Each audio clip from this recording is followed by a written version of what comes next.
Hello guys, welcome back to our channel U K reels with Annakutty. ഞാൻ നിങ്ങളുടെ സ്വന്തം അന്നക്കുട്ടി. അപ്പം ഞാൻ ഈ വീക്കിൽ ഏറ്റവും കൂടുതൽ ലേസി ആയിട്ട് എണീക്കുന്നൊരു ദിവസം എന്ന് പറയുന്നത് സാറ്റർഡേ ആണ്. കാരണം ഫ്രൈഡേ വരെ, മൺഡേ ടു ഫ്രൈഡേ എനിക്ക് സ്കൂളിൽ പോകണം. സ്കൂളിൽ പോയിട്ട് വന്ന് പിന്നെ സൺഡേ രാവിലെ ചേർച്ചിൽ പോകണം. അപ്പോഴും രാവിലെ എണീക്കണം. പിന്നെ സാറ്റർഡേ ഒരു ദിവസമാണ് എനിക്ക് കുറച്ച് ഫ്രീ ആയിട്ട് ഉറങ്ങാൻ പറ്റുന്ന ദിവസം. മിക്ക സാറ്റർഡേയിലും ഞാൻ കഴിഞ്ഞ വർഷമൊക്കെ ഫുള്ളി പാക്ഡ് ആയിരുന്നു. എന്തെങ്കിലുമൊക്കെ ഇവൻറ്റ്സ് ഞാൻ ബുക്ക് ചെയ്ത് വെക്കുമായിരുന്നു. പക്ഷേ ഇപ്പോൾ കുറച്ച് ദിവസമായിട്ട് ഞാൻ അങ്ങനെ വലിയ എന്താ പറയുക കമ്മിറ്റ്മെൻറ്റ്സ് ഒന്നുമില്ല. അപ്പോൾ കുറച്ച് ഫ്രീ ആണ് സാറ്റർഡേ. അപ്പോൾ മോർണിംഗ് ഒക്കെ കുറച്ച് സ്ലോ ആയിരിക്കും. അപ്പോൾ രാവിലെ എണ്ണീറ്റ് പറ്റുന്ന ദിവസമൊക്കെ ഞാൻ ഒന്ന് സ്കൈ നോക്കി ജസ്റ്റ് ഒരു 30 സെക്കൻഡ്സെങ്കിലും നിൽക്കുക. എന്തോ എനിക്ക് ഭയങ്കര ഇഷ്ടമാട്ടോ ആ ഒരു മൊമെൻറ്റ്. കുറേ നാൾക്ക് ശേഷമാണ് രാവിലെ എണീറ്റ് ഞാൻ നോർമലി ഒരു ലൂക്ക് വോം വാട്ടറിലാണ് ഡേ സ്റ്റാർട്ട് ചെയ്യുക. ഇരുന്ന് വെള്ളം കുടിക്കാൻ പറ്റുന്നത് കുറേ നാൾക്ക് ശേഷമായിരിക്കും കേട്ടോ.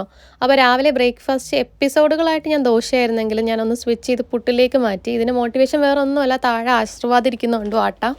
അപ്പോൾ ഇത് വെച്ചിട്ട് പുട്ടുണ്ടാക്കാമെന്ന് ചോദിച്ചാൽ എനിക്ക് അറിഞ്ഞൂടെ, പക്ഷേ ഞാൻ ഇത് വെച്ചിട്ടാണ് ഉണ്ടാക്കാറ്. പിന്നെ കുറച്ച് ലെഫ്റ്റ് ഓവർ നമ്മുടെ റാഗി പൗഡറും ഉണ്ടായിരുന്നു. പിന്നെ ഒന്നും നോക്കിയില്ല, കുറച്ച് ഹെൽത്ത് ആയിക്കോട്ടെ, ഹെൽത്താണ് മുഖ്യം ബിഗിലേന്ന് വിചാരിച്ച് രാവിലെ ഉണ്ടാക്കി. പിന്നെ ഇപ്പം എൻ്റെ റൊട്ടീൻസൊക്കെ കുറച്ച് മാറി വരും കേട്ടോ. കാരണം ഞാൻ കാണുന്ന വീഡിയോസ് ആണെങ്കിലും എനിക്ക് വരുന്ന സജഷൻ വീഡിയോസൊക്കെ ആണെങ്കിലും എല്ലാം ഒരു കൈൻഡ് ഓഫ് ഒരു റൊട്ടീൻ സെറ്റ് ചെയ്യുന്നതിൻ്റെ ഇമ്പോർട്ടൻസും അല്ലെങ്കിൽ അതെങ്ങനെ സെറ്റ് ചെയ്യാം എന്നുള്ള ഒരുപാട് സജഷൻസ് ആട്ടോ വരുന്നത്.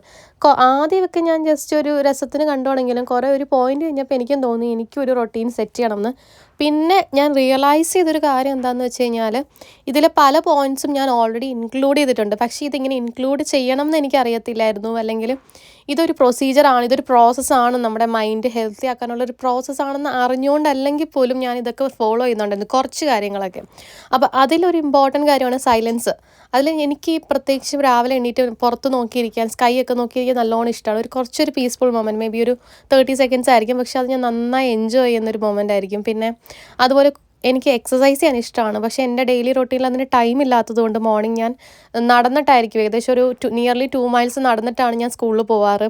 അപ്പോൾ അതൊരു എക്സസൈസ് ഇൻക്ലൂഡ് ചെയ്യും. പിന്നെ എനിക്ക് പ്രാർത്ഥിക്കാൻ അങ്ങനെ ടൈം സ്പെൻഡ് ചെയ്ത് പ്രാർത്ഥിക്കുന്ന എപ്പോഴും ഒരു ജസ്റ്റ് ഒരു 10 സെക്കൻഡ്സ് ആണെങ്കിലും അത് നന്നായി പ്രാർത്ഥിച്ച് നമുക്കൊരു താങ്ക്സ് ഗിവിങ് മൊമെൻ്റ് ആക്കാൻ എനിക്കിഷ്ടമാണ്. അങ്ങനെ പലതും ഞാനതിൽ ഫോളോ ചെയ്ത് വരുന്നുണ്ട്. പക്ഷേ ഇപ്പോൾ ഞാൻ കോൺഷ്യസ്ലി ഫോളോ ചെയ്യുന്നു. പക്ഷേ മുന്നേ എന്ന് പറയുമ്പോൾ എൻ്റെ ജോലി എന്ന് പറയുന്നത് ഒരു പെർഫെക്റ്റ് ടൈമിംഗ് ഒന്നുമല്ല. ചിലപ്പോൾ ഏർലി സ്റ്റാർട്ട് ആയിരിക്കും, ചിലപ്പോൾ ലേറ്റ് ഫിനിഷ് ആയിരിക്കും. അങ്ങനെ മാറിക്കൊണ്ട് ഫ്ലക്ച്വേറ്റ് ചെയ്യുന്നൊരു ജോലിയായിരുന്നു.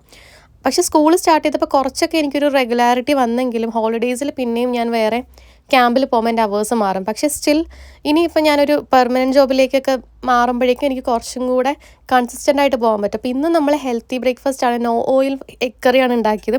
ഇതിൻ്റെ മോട്ടിവേഷൻ വേറെ ആരുമല്ല, നമ്മുടെ തൊട്ട് അപ്പുറത്തെ റൂമിൽ താമസിക്കുന്ന ബ്രദറാണ്. പുള്ളിയുടെ ഒരു മോട്ടിവേഷനിൽ ഞാൻ ഒരു ഓയിൽ ഫ്രീ മുട്ടക്കറിയും പുട്ടും ഉണ്ടാക്കിയിട്ട് നല്ല പീസ്ഫുൾ ആയിട്ട് ഒരു അടിപൊളി മോർണിംഗ് അങ്ങ് എൻജോയ് ചെയ്തു കേട്ടോ. അപ്പോൾ എല്ലാവർക്കും ഇതുപോലെ അടിപൊളി ഒരു മോർണിംഗ് ആവട്ടെ എന്ന് ആശംസിക്കുന്നു. ബൈ.